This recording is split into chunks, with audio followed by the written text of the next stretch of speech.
Okay, we are back for our Chapter 2 lecture, The Constitution and Its Origins. Kind of keep in mind that this class, we're basically studying the Constitution. We're going to study, the civil rights, civil liberties given to us by the amendments. We're going to study, the presidency, the legislature, and, the Senate. We're studying how our government's formed and how it's made. So this is an important thing to keep in mind. Some of this today is going to be a repeat of history. I've tried to abridge it as much as possible, though. So the Constitution was written in 1787, and it's been amended 27 times. So the U.S. Constitution is a living document, and it's served as the basis for our government for more than 200 years.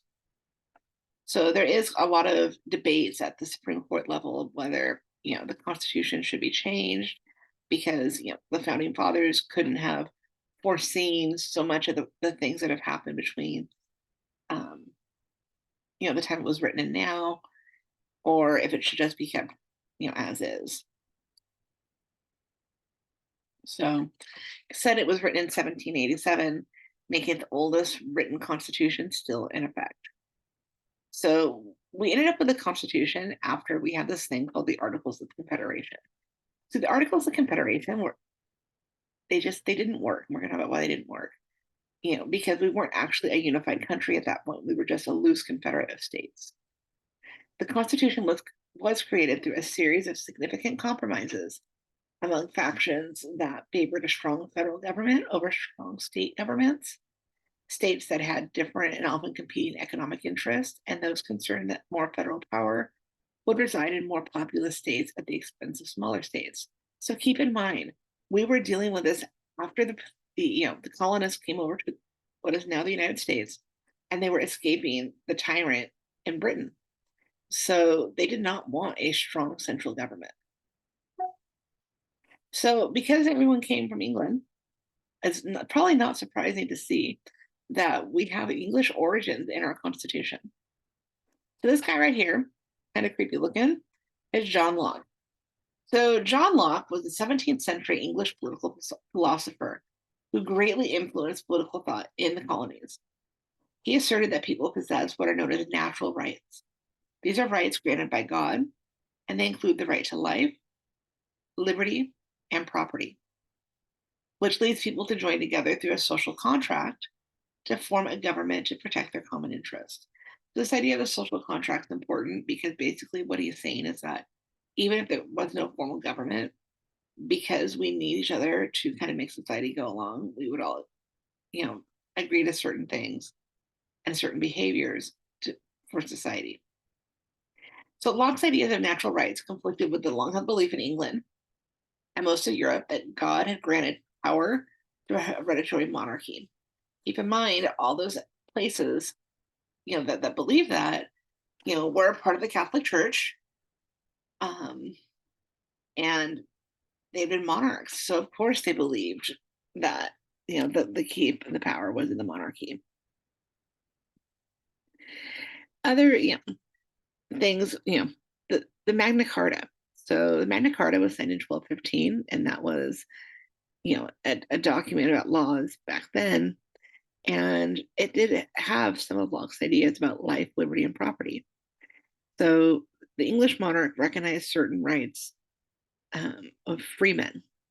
So keep in mind, if we're dealing with England and things like that, we're dealing with a feudalist system, where there were serfs and slaves and things like that. So then after King James II, they got rid of him, and the English Parliament passed what was known as the English Bill of Rights.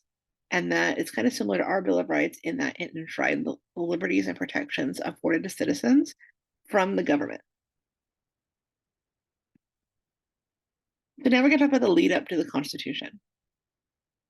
So first, we have this idea of the American Revolution, right? So there was the 7 Years' War, and that was fought between Britain and France. And Britain had gained ownership of all American land east of the Mississippi. But, war is expensive. Wars take money. And Britain was on the brink of bankruptcy. So the British Parliament decided to implement a series of new taxes on the American colonies. Because at this point, we hadn't declared our independence yet. And we were still kind of reliant on Britain. This led to, the American colonies being denied elected representation in Parliament, and so there was this idea that the taxation was taxation without representation, which is an issue. So, following the threat of boycott of British goods by the Massachusetts legislature, Britain sent additional troops to Boston. I mean, they wanted their money. So in March 1770, the British troops fired on colonists outside of the Custom House, killing 3 people. And then this is known as the Boston Massacre, and it exacerbated tensions between the colonists and Britain. Other things you have to keep in mind that we had the Boston Tea Party, we had the coercive acts, right? Different things to kind of, stick it to the man, which was England. So enraged colonists, they formed what was called the First Continental Congress to oppose British rule. Not really a lot happened there because we had to have a Second Continental Congress.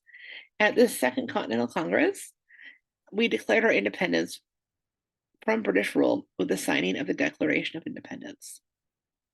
And that was on July 4th, 1776, which is known as Independence Day in our country. The Declaration of Independence reflected the Lockean view of the colonists' right to self-governance and the individual right to life, liberty, and the pursuit of happiness.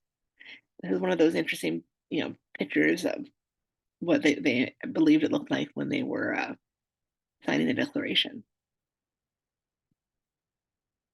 So then we get to this thing called the Articles of Confederation. They're very problematic. So we had this Continental Congress that met together because they were trying to figure out how to make governance work in the colonies. So they formed a new government under the Articles of Confederation. So this was just, before this, we were just 13 different states that they would all do their own thing. So the Articles of Confederation required the approval of all 13 colonies.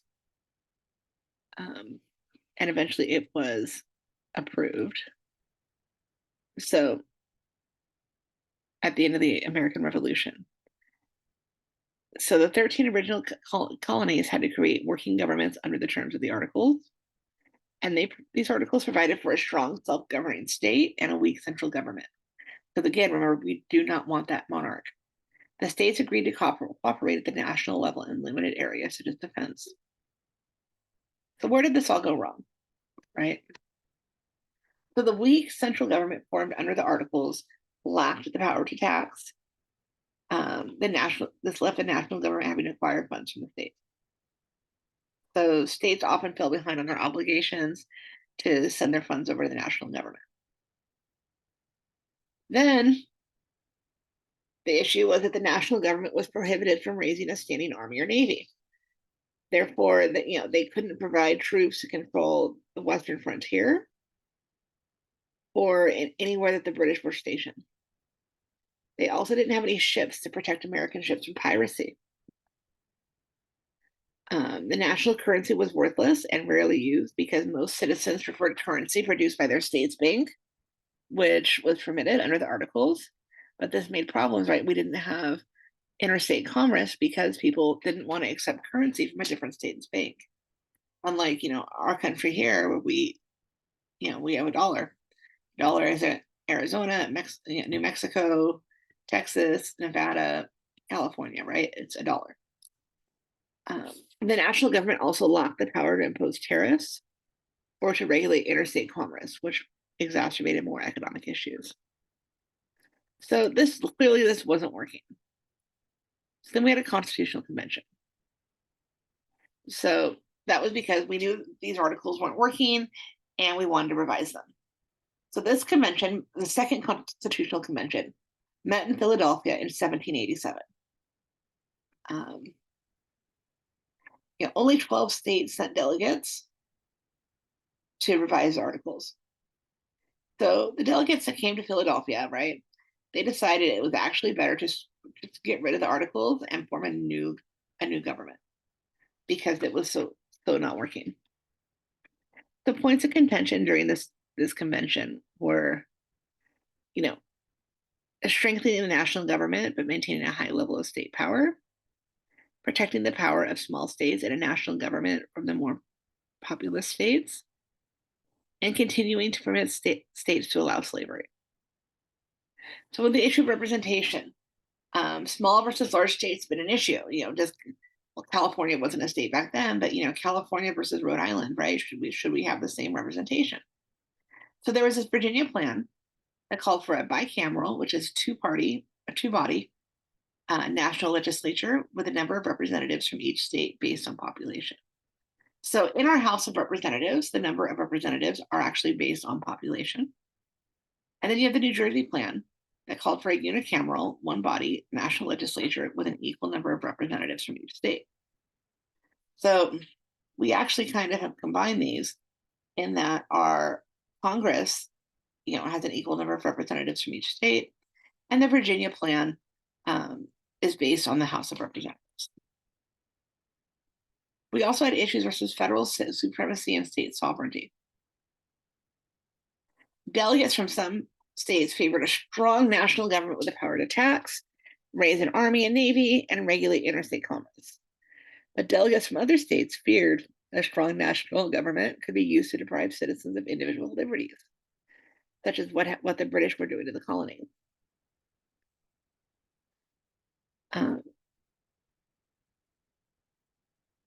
It was hard for people because of the fact that there was the belief that a strong national government could deprive citizens of their rights, and this clashed with the desire of other delegates for increased security and stability provided by a powerful national government. So they ended up compromising, known as the Great Compromise. So they knew they had to get rid of the Articles of Confederation. It was just no go, they're dead, get them out. But there were still so many disagreements about the other issues. That's when the Great Compromise came in. So here is just a graphical version of the Virginia versus New Jersey plans.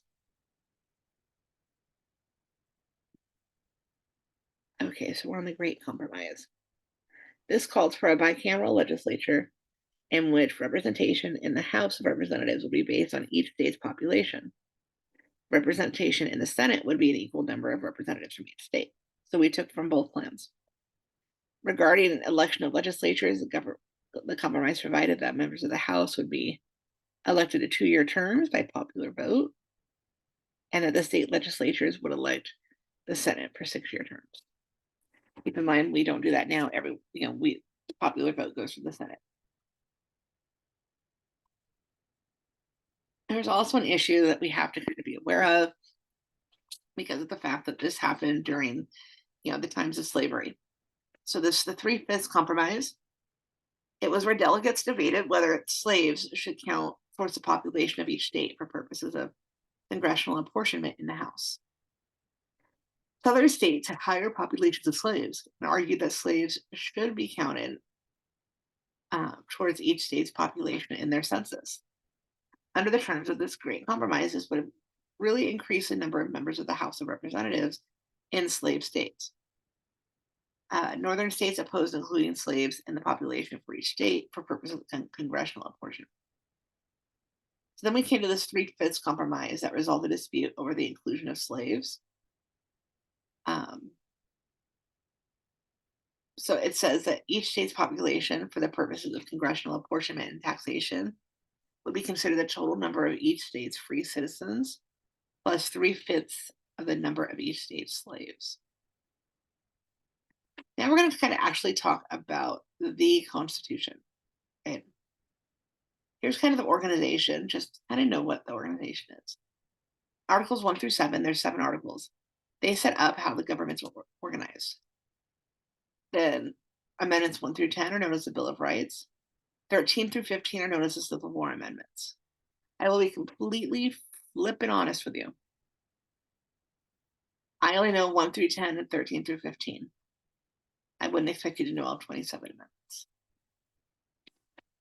So part of what's in our Constitution was this debate over the power of the national government, right? And many delegates figured a strong centralized government and a strong executive, right, that could lead to tyranny.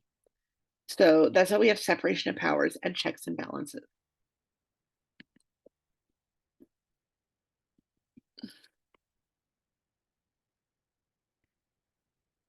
So we have three branches of government, right? The legislative branch, which is the Senate, well, the Congress, the executive branch, which is the presidency, and the judicial branch, which is the Supreme Court. They all three have their own distinct powers. So the legislative branch makes the laws, the executive branch enforces the laws, and it's safe to say that the judicial branch, they interpret the laws, right? Either if you're going to court and you're saying, hey, I don't believe this law is applicable or it's unconstitutional, whatever. That's what they're there for. So then we have the checks and balances, which is one of the other cool things about our system, because we want to make sure that one branch does not exceed its authority. So Congress can pass legislation and the president can veto it. If he vetoes it and they still want to override it, they can override the presidential veto with a 2/3 vote in both the House and the Senate. Congress may also check the president's authority as commander in chief by rejecting a request to declare war or refusing to provide the funding required for the military action. And they can also limit the president's otherwise expansive powers over foreign policy by rejecting the president's nominees to ambassadorships and not ratifying treaties. So it's important to note that a lot of the appointments the president makes at the cabinet level and the ambassador level have to be confirmed by Congress. That's how we ensure that we're not just getting a bunch of political cronies in there, that we're actually getting people who are good people. Another important thing that the Constitution provides is that the legislative branch can impeach and remove the president and other executive officers from office. So this could be the vice president, the president, or a federal judge, or other executive officer like the Secretary of State, Defense, whatever, for treason, bribery, or other high crimes and misdemeanors. Interesting to note, we really don't know what a high crime and misdemeanor is. You have Bill Clinton and the Monica Lewinsky thing. You have, Nixon, what he did. And then you had the double whammy for Trump, which was interesting because the second impeachment occurred after he had already left office. So that to me was them kind of having a little bit of a fear of him taking office again. So the Constitution requires the House of Representatives to draft articles of impeachment, and a simple majority has to be there and vote. Then the Senate may convict and remove this impeached official from office after a trial at the Senate, and there's a 2/3 majority needed for that. So how would the judiciary serve as a check and balance, right? They can check both the legislative and executive branches through judicial review. So the way that this would happen is somebody who's affected by a law or an executive branch policy would file a lawsuit and work their way up the courts up to the Supreme Court. It is a power that flows naturally from the role of the courts in trying cases under federal law. The example given here is Marbury versus Madison. That's where we established this power of judicial review. In the Marbury case, where it had to do with the late appointment of judges in a district and whether or not the court can intervene. So we got to know about federal versus state power. The Constitution established a federal system of government in which power is divided between national and state governments. The federal government or national government can only act within specific areas in which the Constitution explicitly grants the national government power. These are the enumerated powers. This is where a lot of people got upset when the Dobbs decision came out, because what the court said was that in the US Constitution, there is nothing specifically enumerated about abortion. So because of that, we have to leave it to be a states' rights issue. So that would be a reserved power. Then we have the Supremacy Clause. So this basically says that the US Constitution, federal laws, and treaties made by the United States are the supreme law of the land. If you can't find the answer you want at the federal level, after you go past the state level, you're not going to get the answer you want to a lawsuit, because the federal level is the supreme law. So how do we ratify the Constitution, right? Because that was an important element. because although delegates to the Constitutional Convention approved the first draft in September 1787, it couldn't go into force until 9 of the 13 states ratified it. So these states then convened what's known as a ratification convention to debate the merits of the Constitution and vote on it. The delegates, they debated many of the issues that proved problematic during the Constitutional Convention, right? They all kind of knew where the issues were. The power of the federal government and whether the Constitution went far enough to protect individuals and liberties were strong sources of disagreement. Now, think about at this point, we don't have the first 10 amendments. So we just have the Constitution setting up government. So then we have these ideas that the Federalist and the Anti-Federalist fights come in. So delegates to the ratification conventions split into these two camps. The Federalists wanted ratification. The Anti-Federalists did not.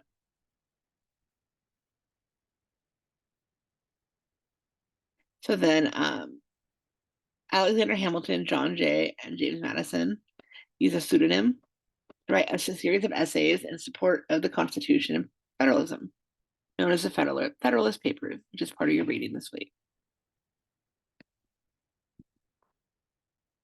How do we ratify? In June 1788, New Hampshire became the 9th state to ratify the Constitution, and that led to the Constitution entering into force. Political reality, however, required that the populous and powerful states of Virginia and New York ratify the convention in order for this new federal form of government to work effectively. So then Virginia and New York followed suit, and the Constitution came into effect on March 4th, 1780.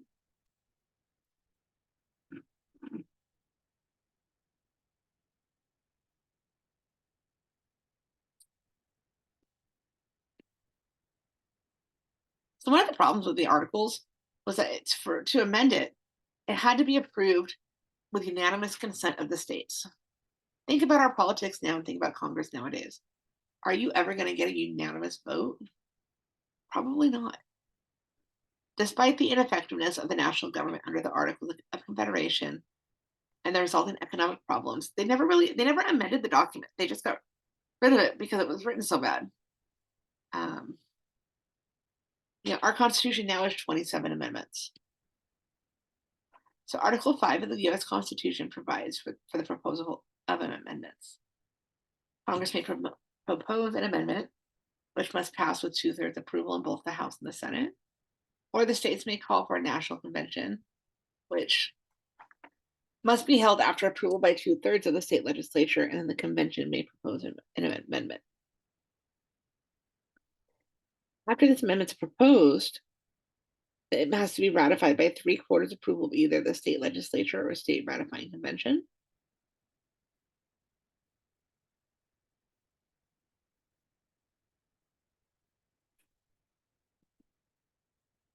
So in September 1789, that's when we got the Bill of Rights. It was a key change to our Constitution because now we were actually providing powers for the little man who would have negative interactions with government, right? Than just telling you how the government's set up. So it was very important. Then we had another set of important amendments, the 13th, 14th, and 15th, which got abolished slavery, gave us due process, and things like that. So it's important. All right, that is the end of chapter 2.